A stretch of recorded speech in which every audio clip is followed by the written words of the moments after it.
Police എന്താണ് ചെയ്യേണ്ടിയിരുന്നത്? ഒരാൾ ജാമ്യത്തിൽ ഇറങ്ങിയാൽ, പ്രത്യേകിച്ച് കൊലക്കേസിൽ ഒരാൾ ജാമ്യത്തിൽ ഇറങ്ങിയാൽ, ജാമ്യ വ്യവസ്ഥ ലംഘിച്ചാൽ, പ്രത്യേകിച്ച് കൊലക്കേസിൽ വീണ്ടും ഒരാളുടെ ജീവൻ എടുക്കുമെന്ന് ഭീഷണിപ്പെടുത്തിയാൽ അപ്പോൾ തന്നെ പോലീസ് അയാൾ അറസ്റ്റ് ചെയ്ത് കോടതിയിൽ ഹാജരാക്കി അതിന്റെ പേരിൽ കേസെടുത്ത് ജാമ്യം റദ്ദാക്കണം. അതിന് വകുപ്പുണ്ട്. ജാമ്യം കൊടുത്ത ഏത് കോടതിക്കും ജാമ്യ വ്യവസ്ഥ ലംഘിച്ചാൽ, പ്രത്യേകിച്ച് സാക്ഷികൾക്ക് ഭീഷണിയായാൽ അറസ്റ്റ് ചെയ്യാം, ജാമ്യം റദ്ദാക്കാമെന്ന്. പോലീസ് ചെയ്യേണ്ടത് അതാണ്. പക്ഷെ പോലീസ് ചെയ്തത് എന്താണ്? ഇവനെ വിളിച്ചു വരുത്തി പോലീസ് സ്റ്റേഷന് മുമ്പിൽ വെച്ച് താക്കീത് നൽകി, ഉപദേശം നൽകി വിട്ടയച്ചു. ഇവൻ പോയി കൊന്നു.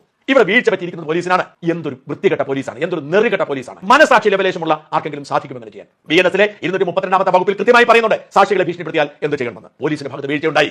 കൊലക്കേസിലെ പ്രതി ഇവിടെ വന്ന് കൊല്ലപ്പെട്ടയാളുടെ ഭർത്താവിനെയും മകളെയും അമ്മയും ഒക്കെ കൊല്ലുമെന്ന് ഭീഷണിപ്പെടുത്തുന്ന പോലീസ് അനങ്ങിയില്ല. അറിഞ്ഞില്ല എന്ന് പറയുന്നത്. ഈ സുധാകരനും മകളും പോയി പരാതിപ്പെട്ടു, നാട്ടുകാർ പരാതിപ്പെട്ടു. ഇവക്കെല്ലാം പരാതിയാണ്, ഇയാൾ സൈക്കോ ക്രിമിനലാണ്.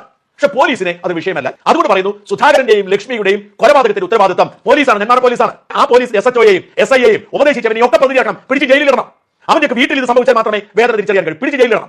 ആ കള്ള ജോത്സനുണ്ടല്ലോ, അവനെ തപ്പിപ്പിടിച്ചകത്തിടണം. ഇവരൊക്കെ ഇവിടെ നീതി നിർവഹിക്കാൻ ഇറങ്ങിയാൽ ഒരു കൊലപാതക കേസിലെ പ്രതി കൊന്നയാളുടെ ഭർത്താവിനെയും മകളെയും അമ്മയെയും കൊല്ലുമെന്ന് ഭീഷണിപ്പെടുത്തിയെന്ന് പറഞ്ഞിട്ട് തിരിഞ്ഞു നോക്കാത്ത, അവന്റെ പേരിൽ കേസെടുത്ത് ജയിലിലടക്കാത്ത പോലീസുകാരൻ കൊല ചെയ്തതിന് തുല്യമാണ്.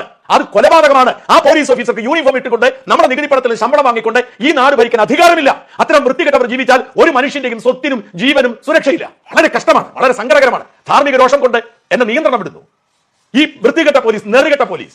ഈ നെറികെട്ട പോലീസ് ഈ നാട് മുടിപ്പിക്കും.